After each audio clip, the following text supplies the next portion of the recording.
आज इस वीडियो में बात मणिपुर की उस जलती हुई आग की जो थमने का नाम नहीं ले रही। दरअसल मणिपुर के चूराचांदपुर जिले में हालात एक बार फिर बेकाबू हो गए।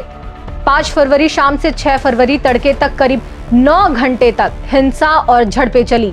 मणिपुर में नवनियुक्त मुख्यमंत्री युमनाम खेमचंद सिंह की भाजपा सरकार के गठन के तुरंत बाद भड़की हिंसा दिखा रही है कि वहां अब भी नस्ली तनाव खत्म नहीं हुआ है। खेमचंद सिंह ने मणिपुर के 13वें मुख्यमंत्री के रूप में 4 फरवरी को शपथ ली। उन्होंने यह पदभार बीजेपी नेता एन बीरेन सिंह के मुख्यमंत्री पद से इस्तीफे से लगभग 1 वर्ष बाद संभाला, जबकि कुकी समुदाय से ताल्लुक रखने वाली बीजेपी विधायक नेमचा किपगेन और नगा पीपुल्स फ्रंट विधायक एल दिखो ने मणिपुर के उप मुख्यमंत्री के रूप में शपथ ली है। इसी शपथ ग्रहण के विरोध में कुकी जो आदिवासी बहुल इलाकों में सैकड़ों युवा सड़कों पर उतर आए, टायर जलाए, सड़कें जाम की और सुरक्षा बलों पर पत्थरबाजी की। सुरक्षा बलों ने आंसू गैस और लाठीचार्ज से जवाब दिया, जिसमें कई लोग घायल हुए और इलाका धुएं और अफरा तफरी से भर गया। ये सब महज 24 घंटे पहले बनी नई सरकार के गठन के बाद हुआ है। ये हिंसा इसलिए भड़की क्योंकि कुकी और जो समुदाय के लोगों को लगता है कि उनके विधायक नेमचा किपगेन, एलएम खाउते और अन्य समुदाय के साथ उन्होंने धोखा किया है। उनका कहना है कि मैतेई प्रधान सरकार में शामिल होना समुदाय के जख्मों पर नमक छिड़कने जैसा है। बताते चलें कि 2023 से चली आ रही हिंसा में कुकी और जो समुदाय के लोगों ने सैकड़ों मौतें देखी, उनकी संपत्ति जलाई गई, चर्च नष्ट हुए और महिलाओं के साथ अत्याचार हुए, जिनके आरोपी आज तक पकड़े नहीं गए। ऐसे में नेमचा किपगेन का डिप्टी सीएम बनना कई संगठनों को बर्दाश्त नहीं हुआ।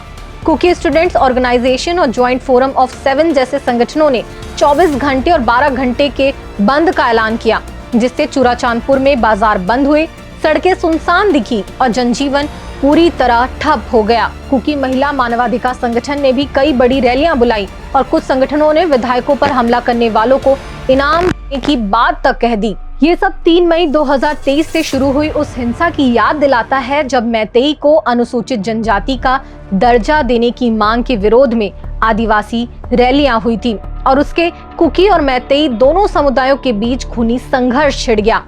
250 से ज्यादा लोग मारे गए, हजारों लोग बेघर हुए और आज भी 50,000 से ज्यादा लोग राहत शिविरों में रह रहे हैं। फरवरी 2025 में तत्कालीन मुख्यमंत्री एन बीरेन सिंह के इस्तीफे के बाद राष्ट्रपति शासन लगा, लेकिन विधानसभा भंग नहीं हुई।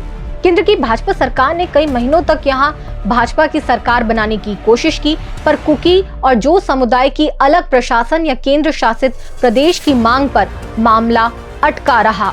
आखिरकार 6 फरवरी 2026 को राष्ट्रपति शासन हटाया गया और युमनाम खेमचंद सिंह ने मुख्यमंत्री पद की शपथ ली। पूर्व विधानसभा अध्यक्ष और 2 बार विधायक रहे वाई खेमचंद सिंह कभी पूर्व मुख्यमंत्री बीरेन सिंह के करीबी थे, लेकिन जातीय हिंसा को नियंत्रित करने के मुद्दे पर दोनों नेताओं में मतभेद बढ़ने लगे। खेमचंद ने बीते साल राष्ट्रपति शासन लागू होने से पहले बीरेन सिंह को इस्तीफे की सलाह दी थी। उसके बाद दिल्ली में पार्टी के शीर्ष नेताओं से मुलाकात में भी उन्होंने कहा था कि बीरेन सिंह के पद पर बने रहने की स्थिति में पार्टी में बगावत का खतरा है। विधायकों का एक बड़ा गुट सरकार के खिलाफ कांग्रेस के अविश्वास प्रस्ताव का समर्थन कर सकता है।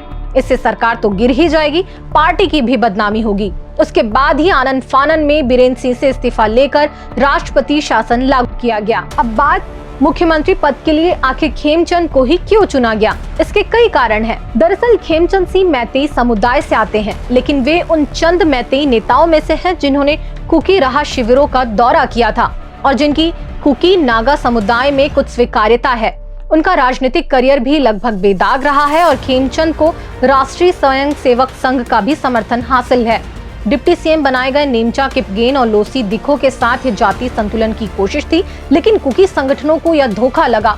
पेशे से एक शिक्षक होने के साथ ही युमनाम खेमचंद सिंह पारंपरिक ताइक्वांडो कला शैली में 5वीं डैन ब्लैक बेल्ट प्राप्त करने वाले पहले भारतीय हैं। उन्हें 30 दिसंबर 2025 को सियोल में संगठन के कार्यालय में ग्लोबल ट्रेडिशनल ताइक्वांडो फेडरेशन उपाध्यक्ष मायोंग सुक से 5वां डैन प्रमाण पत्र मिला था। हालांकि खेमचंद हमेशा से प्रचार प्रसार से दूर एक साधारण व्यक्ति के तौर पर रहना पसंद करते हैं। यही वजह है कि खेमचंद राज्य में उथल-पुथल माहौल के दौरान सार्वजनिक बयान देने से बचते हुए खुद को लाइमलाइट से दूर रखा।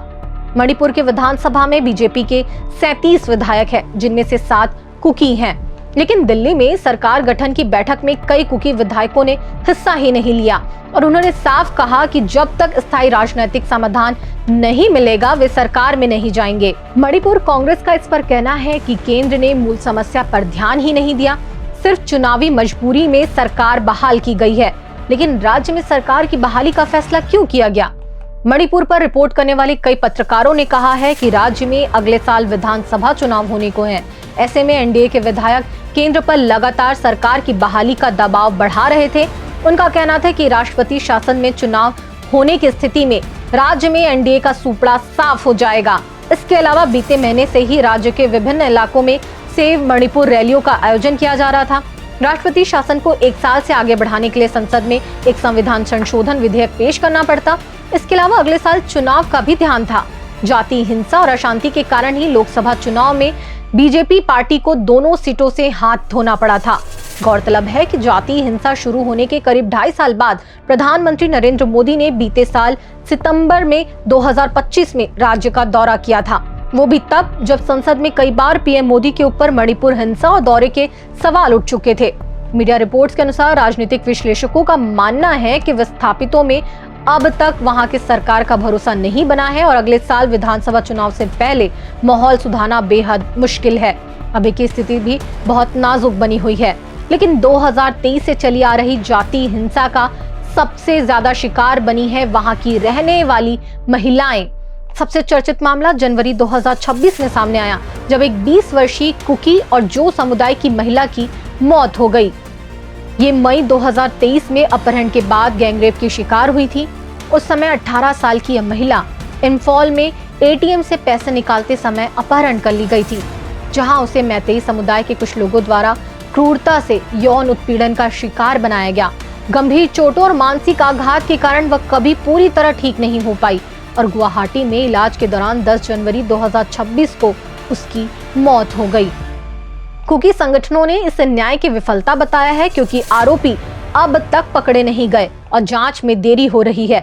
इसके अलावा 2023 की हिंसा में कुकी और जो समुदाय की महिलाओं के खिलाफ यौन हिंसा को हथियार के रूप में इस्तेमाल किया गया, जिसमें गैंगरेप, नग्न घुमाया जाना और अन्य लोगों के साथ अत्याचार शामिल थे। एमनेस्टी इंटरनेशनल और अन्य रिपोर्ट्स के अनुसार 2023 से अब तक कम से कम 29 कुकी और जो समुदाय की महिलाओं की मौत हुई, जिनमें म्यूटिलेशन और जलाने जैसे क्रूर कृत्य शामिल हैं। सुप्रीम कोर्ट ने कई मामलों की निगरानी की है, लेकिन ज्यादातर मामलों में न्याय नहीं मिला है, जिससे महिलाओं में भय और असुरक्षा बनी हुई है।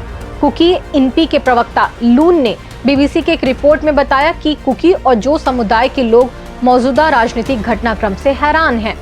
वो कहते हैं, भारत सरकार ने कुकी और जो और मैतेई के बीच भरोसे की कमी को दूर किए बिना ही सरकार को फिर से बहाल करने का फैसला किया है, जबकि हमें पहले ही अलग कर दिया गया है।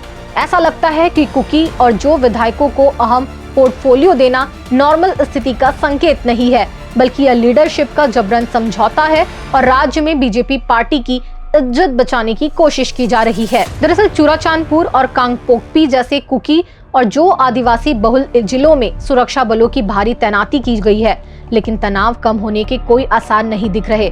बंद के कारण जनजीवन पूरी तरह प्रभावित है और लोग घरों में कैद है। डर का माहौल अभी भी बना हुआ है। मुख्यमंत्री खेमचंद सिंह ने विस्थापितों की घर वापसी का वादा किया है, लेकिन अगर समुदायों के बीच संवाद नहीं हुआ और अलग प्रशासन की मांग पर बात नहीं बनी, तो ये आग और भड़क सकती है। मणिपुर में शांति की राह अब भी बहुत लंबी और कठिन नजर आ रही है।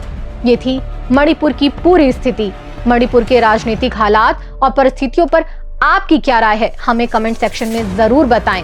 अगर आपको यह वीडियो पसंद आया तो इसे लाइक करें, शेयर करें और चैनल को सब्सक्राइब जरूर कर लें। अधिक अपडेट्स के लिए बेल आइकन दबाना ना भूलें। मिलते हैं किसी नए वीडियो में नए विषय के साथ। नमस्कार। देश दुनिया की रखी खबर हर रोज हर शाम कानो कान सुनते रहें द लेंस पॉडकास्ट। रही अपडेट लेंस के साथ।